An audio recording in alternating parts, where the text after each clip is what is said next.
I left my reading glasses at the restaurant after dinner with my nephew.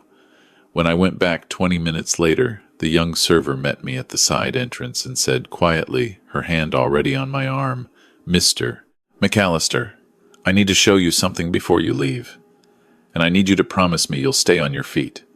What she showed me on that security monitor stopped my heart for 3 full seconds.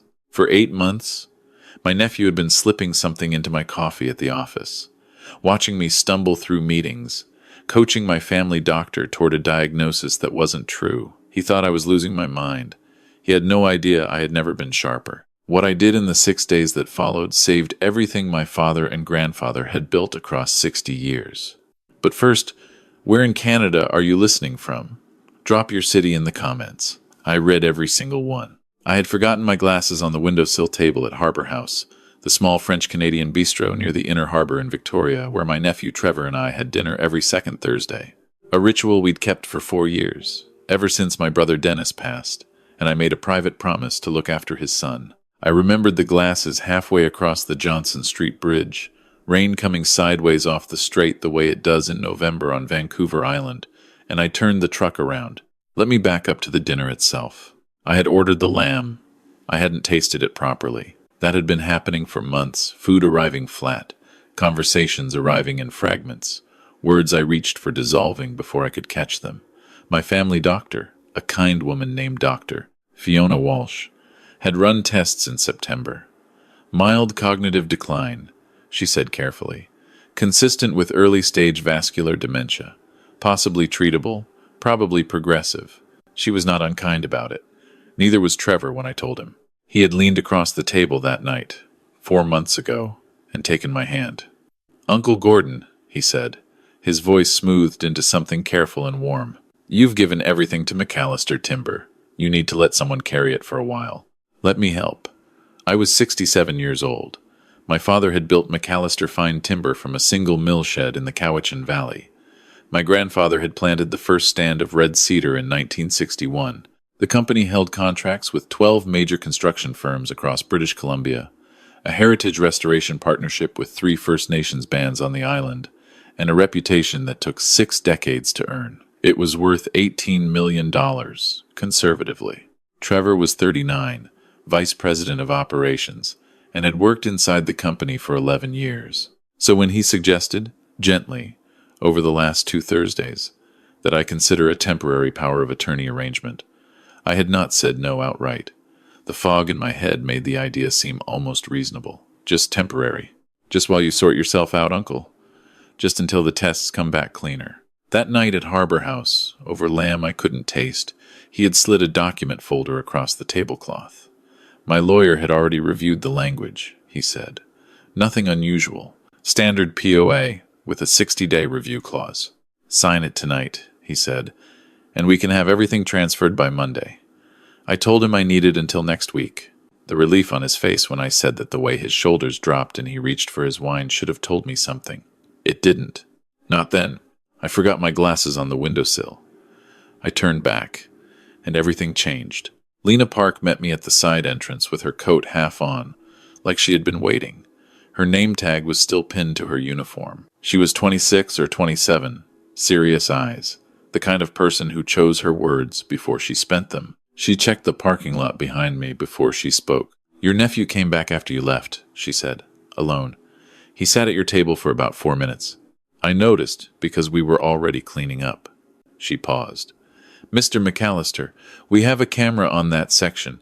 It's angled for the register, but it covers table 9. I watched the footage back twice before I called the kitchen to hold you." She held the side door open. "Please come inside." The monitor was in the manager's office, a small room smelling of paper and espresso grounds. My glasses were on the desk beside a cold cup of tea. On the screen, the timestamp read 9:47 p.m. I watched myself stand, shake Trevor's hand, button my jacket, and walk toward the exit. I watched my nephew watch me go. Then I watched him reach into the inside pocket of his blazer, remove a small amber prescription bottle, and unscrew the cap with the practiced ease of someone who had done it many times before. He tapped 3 or 4 small tablets into his palm, pressed them briefly against the underside of the table to crush them into powder with the flat of a spoon he had kept back from the dishes, and then tipped that powder into the dregs of my coffee cup. The cup I had not finished. The cup I would have finished if the lamb hadn't been sitting so badly. He recapped the bottle, pocketed it, and sat back with the expression of a man who had just checked a box on a list. My legs went. I grabbed the edge of the desk. Lena's hand found my shoulder and held it. "I'm sorry," she said. "I'm so sorry. I didn't know what it was. I still don't know what it is. But I know what it looked like. I don't remember how I got to the parking lot. I remember the rain on my face. I remember Lena walking beside me with an umbrella she had taken from the stand by the door, holding it over me without being asked. Victoria's inner harbor was dark and silver and indifferent beyond the seawall. "You shouldn't drive," she said. "I'm fine." "You're not fine, Mr. MacAllister." She was not unkind. She was simply accurate. "What are you going to do?" The answer came to me with a clarity that surprised me given how long everything had felt blurred. 6 days. The family trust review meeting was scheduled for the following Thursday morning, the one I had quietly convened 3 weeks ago at the offices of Pierce and Hadley on Government Street. Trevor didn't know I'd requested it, or I had believed he didn't know. 6 days to find out what he had put in my coffee, how long he had been doing it, and who else was involved. 6 days to save what my father and grandfather had spent their lives building before my nephew handed it off to whoever was waiting on the other end of this arrangement. 6 days, I said. More to myself than to her. Lena looked at me steadily. "Tell me how I can help." I drove back to the house in Saanich, the old farmhouse my father had bought in 1978, and I sat at the kitchen table until 1 in the morning with a cup of tea I had made myself, and a legal pad, and the kind of silence that comes when anger burns clean through shock and keeps going. 8 months of being told by my own brain that I was fading.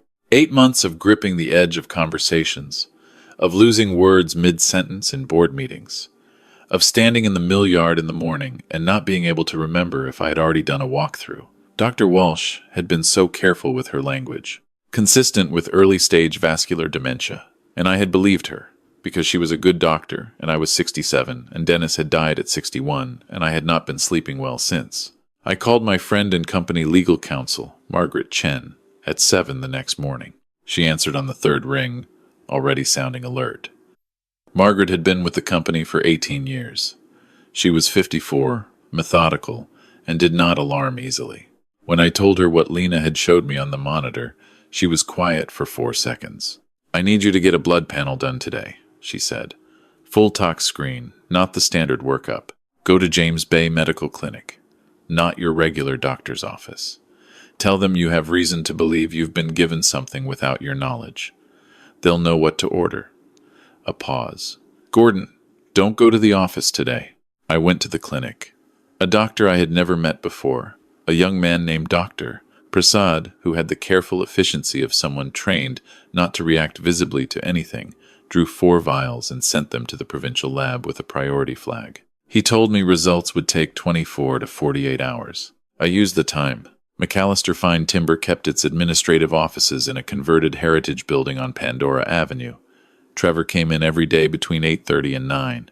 He had a key to everything, including my office, including the filing cabinet where the original trust documents lived alongside the partnership agreements with our First Nations contractors and the master client list that represented 60 years of relationship building that could not be reconstructed from any database. I went to the office at 5:30 in the morning. I used my own key. I told no one. His office was on the 2nd floor, a corner room he had moved into 8 months ago when I promoted him to VP of Operations. The timing settled in my chest like a stone. I had promoted him the same month the fog started. I sat at his desk and opened his laptop, which he kept logged into his personal Gmail on the browser, because he had always been careless about that, a habit I had mentioned twice, and he had laughed off both times.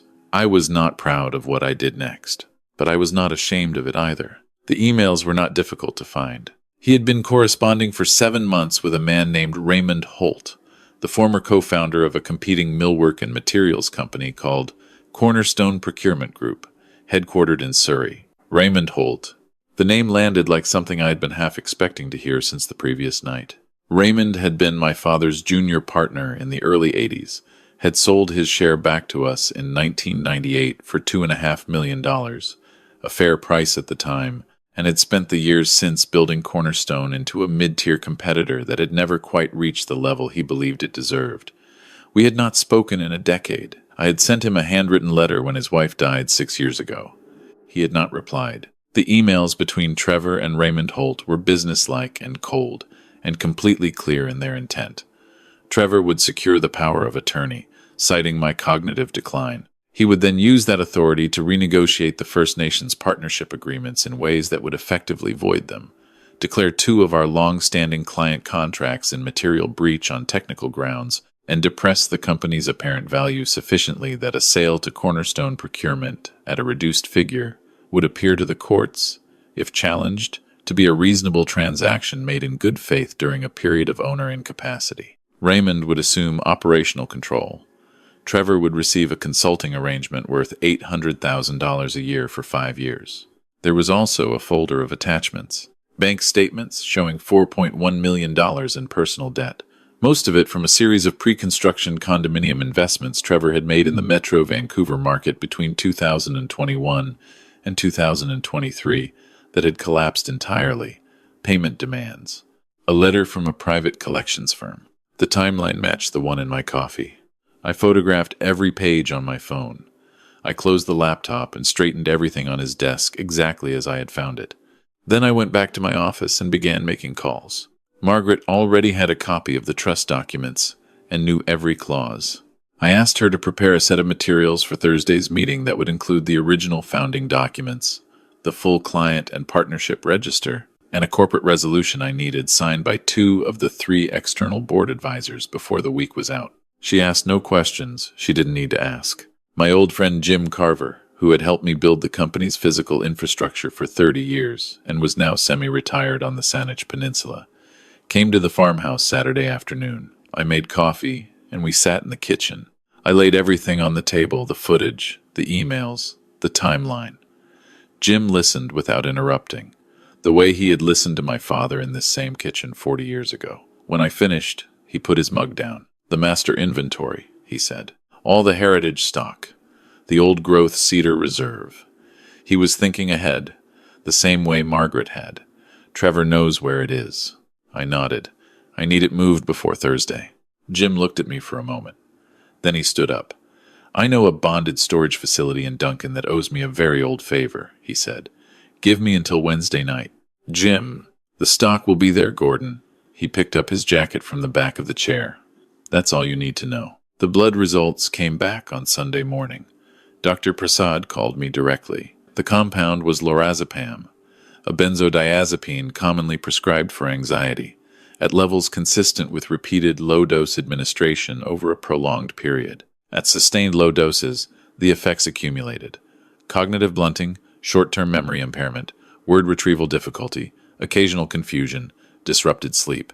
Symptoms that, in a man of my age, with no prior history and no obvious external cause, would present to a general practitioner exactly as mild vascular cognitive decline. Dr. Prasad was very careful on the phone. He used words like, "in my clinical opinion," and this would need to be reviewed. He also said, without me asking, that he would be happy to provide a written assessment for any legal proceeding that might require one. I sat in the farmhouse kitchen for a long time after that call. Dennis's photograph was on the shelf above the stove, the one from his 50th birthday, the last good year before the diagnosis. He had trusted me with Trevor. That had been his last clear request: "Look after the boy, Gordon. He's not as tough as he acts." I had tried. I had given Trevor a title, a salary that embarrassed me to think about now, a seat at the table his father had built, and a path to something real if he had only been patient enough to walk it. He had chosen a different path. That was not something I could have prevented by trying harder. Some things you cannot carry. I called RCMP's Financial Crimes Unit Monday morning through a contact Margaret had used before. The officer I spoke to was thorough and unimpressed by my nephew's scheme, in the particular way that experienced investigators are unimpressed not because it was too small, but because it was too familiar. She told me to be at the trust review meeting Thursday with everything I had. Monday afternoon I drove to Harbor House and asked for Lena Park. She was starting a lunch shift. I told her that the results had come back and that she had been right, and that without what she had done last Thursday night, I would have signed everything away by the end of the week. She stood very still for a moment. Then she said, "Good. I'm glad." I asked her if she would be willing to give a statement to the RCMP. She didn't hesitate. "Yes," she said. "Of course." I spent Tuesday and Wednesday preparing what I needed for Thursday.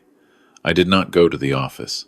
I did not answer Trevor's calls, which became more frequent as the week progressed. I let them go to voicemail and listened to each message, calm, then solicitous, then beginning to take on the thin quality of a man who is standing on a dock that is moving and has not yet decided to admit it. On Wednesday evening, he left a message that said he was worried about me and was thinking of coming by the house. I called him back immediately. "Trevor," I said. I made my voice tired. I was not proud of this either. I was also very good at it. "I'm sorry. I've been having a rough week. The fog has been bad." A pause. "I think you're right. I think I should sign this week. Can we do it Thursday? At the meeting? I'd feel better with everyone there." A short silence. "Of course, Uncle Gordon? Of course. I'll bring the documents." On Thursday morning, I dressed in the same suit I had worn to Dennis's funeral 9 years ago. I drove into Victoria in the rain, took the long route past the inner harbor, past Harbor House with its dark wood sign and the small bench outside where Lena had held an umbrella over a man she didn't owe anything to. I parked on Government Street and walked up to the offices of Pierce and Hadley with a leather document case in one hand and 40 years of my father's work in the other. The conference room was on the 3rd floor, a room with tall windows overlooking the street, the kind of room where serious things happened without drama. The external board advisors were already there. Patricia Huang, who had known my father since the 80s. Robert Aiken, retired CFO of a forestry company and the most careful man I have ever met. And Sylvia Doucette, the youngest of the three at 51, who had joined the advisory board 4 years ago on Margaret's recommendation. All three had received briefing packages the previous afternoon. All three had read them. Trevor arrived at 9, Francesca beside him. Francesca was not his wife. She was his girlfriend of 2 years, a woman who worked in MacAllister's accounting department, a detail I had been turning over in my mind for 6 days with increasing clarity about what it likely meant. She had her phone out and her expression set. They had not expected a full room. At the head of the table, in the chair that usually sat empty because it had been my father's chair at these meetings and I had never been comfortable taking it, sat a man I had not seen in a decade. Raymond Holt looked older. We all do. He was 65 and had always carried himself like a man who expected more from rooms than rooms generally offered him. He looked at me across the polished table and I watched his composure adjust, quickly and invisibly, like a thermostat clicking over. "Gordon." His voice was unhurried. "It's been a long time." "Has it?" I set my case on the table. "You've been closer than I thought." Trevor was looking between us. Something had shifted in his face. The calculation was still there, but it was moving faster, trying to find the solid ground. Francesca had put her phone away. I sat down. Margaret sat beside me. The RCMP officer, Constable Deschamps, sat by the door in a way that could have been coincidental if you didn't know it wasn't. "Shall we start?" Raymond said. He was still trying the smooth voice. "I understand there are some documents to be." "There are," I said. "But first, I'd like to observe something my father always did. He never finalized anything without being clear about what he was actually signing. I opened my document case, so let's be clear. I placed the blood test results on the table first. Dr. Prasad's letterhead, the values highlighted in yellow, his written assessment clipped to the back. Then the security footage timestamp, a still image printed from the recording Lena had provided, with a written statement of what she had witnessed, signed and witnessed at the RCMP detachment on Tuesday. Then the screenshots of the emails between Trevor and Raymond Holt. Then the bank statements.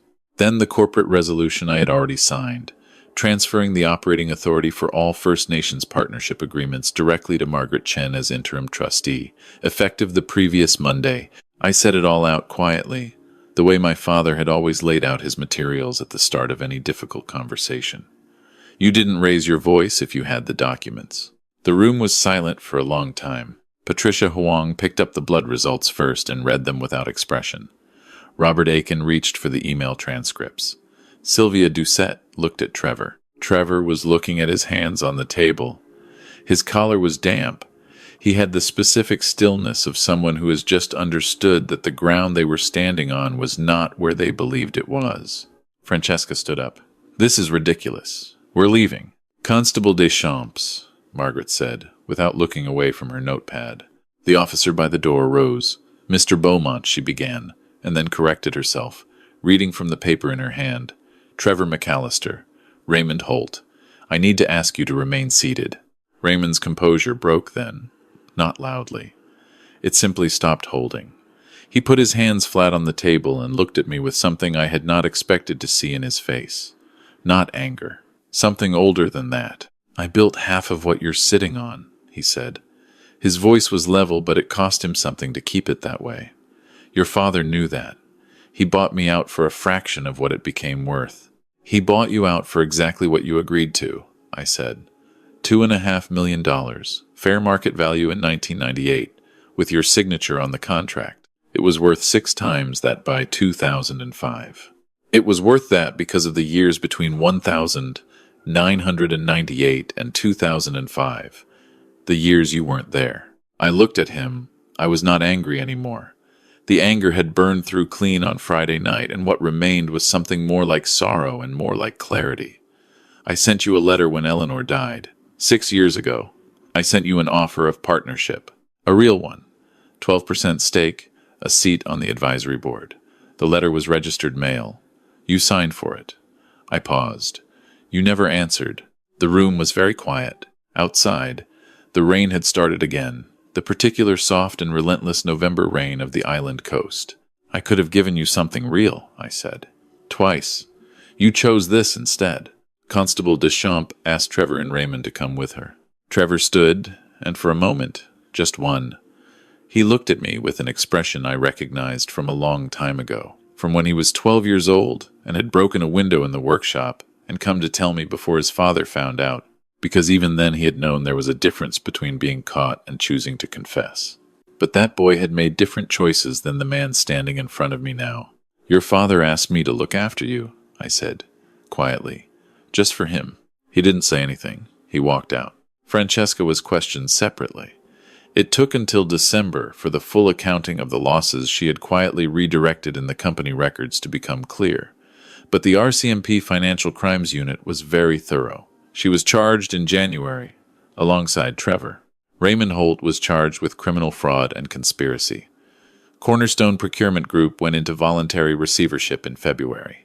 Its assets, including several contracts that had formerly belonged to MacAllister's smaller competitors, were eventually acquired at auction. The first week of December, I went back to the office on Pandora Avenue. The December light came sideways through the heritage windows the way it always had, cutting across the old-growth fir floors that we had refinished ourselves 20 years ago. The smell of cedar and machine oil and 50 years of sawdust pressed into the walls.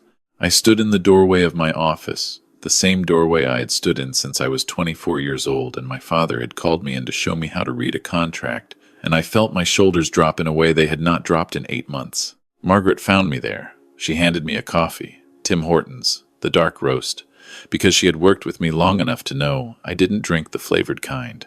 "Patricia, Robert, and Sylvia want to continue as advisory board," she said. "All 3. They've already confirmed." "Good."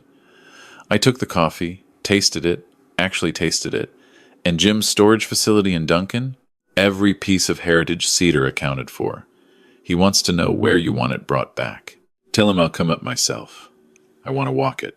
She nodded and started to go, then stopped. There's also a question about the VP of Operations position. She said it carefully, the way she said things that mattered. "I know," I said. "Give me a few weeks." 2 weeks before Christmas, I drove to Harbor House in the early evening, the kind of evening Victoria does in December when the lights are on, the trees along the harbor walk, and the cold has that clean salt edge to it that reminds you the ocean is everywhere out here. I asked for Lena Park and waited at the bar. She came out still in her server's uniform, a little wary, the way someone is when they've been summoned without being told why. I asked if she had a few minutes. She sat down across from me. "How did the court stuff go?" she asked. "It's proceeding," I said. "It'll be a while. It usually is." I put both hands around my coffee cup. Lena, can I ask you something? How long have you been working here? 3 years. And before this? UVic, she said. Business degree. I was going to do supply chain management. Then the job market was what it was. She said it without self-pity. The way people her age talked about things that hadn't gone the way the brochure said they would. What did you see? I asked. When you watched that footage back twice before you called the kitchen to hold me. She looked at me directly. I saw someone doing something wrong to someone who didn't deserve it, she said. That's all. That's not nothing. No, she agreed. I know. I reached into my jacket and took out an envelope. I set it on the table between us. She looked at it but didn't reach for it.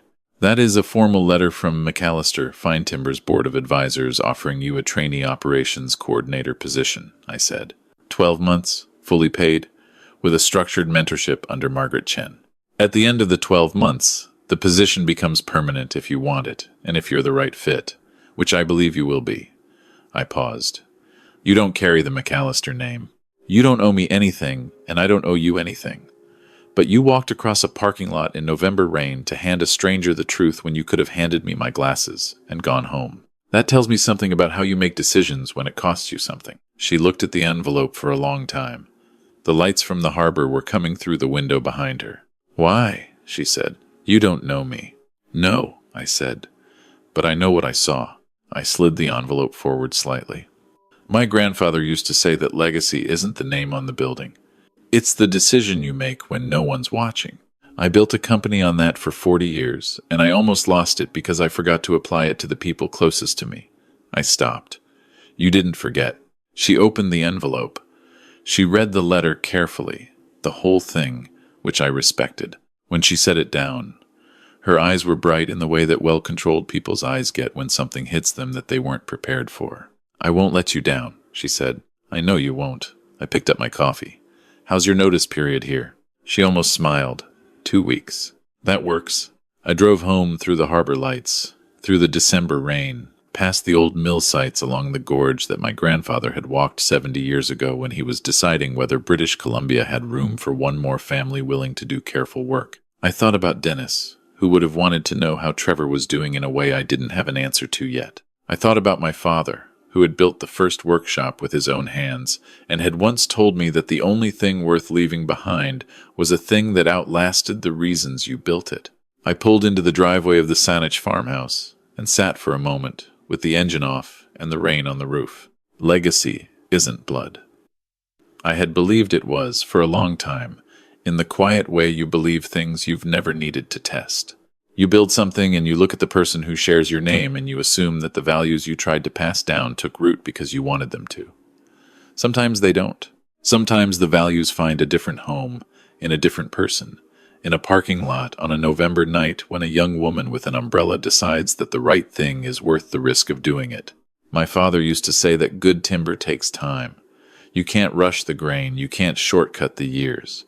You let the tree grow, you learn its nature, and eventually you understand what it's made of and what it's capable of bearing. I was 67 years old and I had lost 8 months of my mind to a man I'd tried to protect and a drug he had chosen to give me. I had also, in 6 days, run a quiet and careful operation that saved a 60-year legacy and led me to the person I would spend the next chapter building it with. I have since had my cognitive assessments redone by a specialist in Vancouver, Dr. Morris at Vancouver General, who confirmed that the lorazepam exposure had been the primary driver of everything Dr. Walsh had observed. With time and distance from the exposure, my cognition has returned steadily. I am not the same as I was at 40. I was never going to be. But I can sit in my father's office on Pandora Avenue and read a contract from beginning to end and know exactly what it says. That is enough. If you are older and you are building something, a company, a farm, a home, a reputation, I want to say this carefully because I say it from experience. The people who love what you've built the way you love it are not always the people who share your name. Sometimes they are a stranger at a side door in the rain who has nothing to gain and chooses to call you back anyway. Pay attention to those people. They are showing you something true about themselves in a moment when truth costs something. That is the rarest and most reliable thing I know. The cedar we moved to Duncan that November came back to the workshop in January. I walked every piece of it myself on a cold, bright morning with Jim beside me. The Cowichan Valley spread out below us under fresh snow. The woods smelled the same as it always had. The years hadn't changed it. They never do, if you take care of what matters. What do you think about how this story ended? Leave your thoughts in the comments. And if this story reached you, share it with someone who might need to hear it. Subscribe to fr-sweetrevenge for more stories about ordinary people making extraordinary choices when it counts.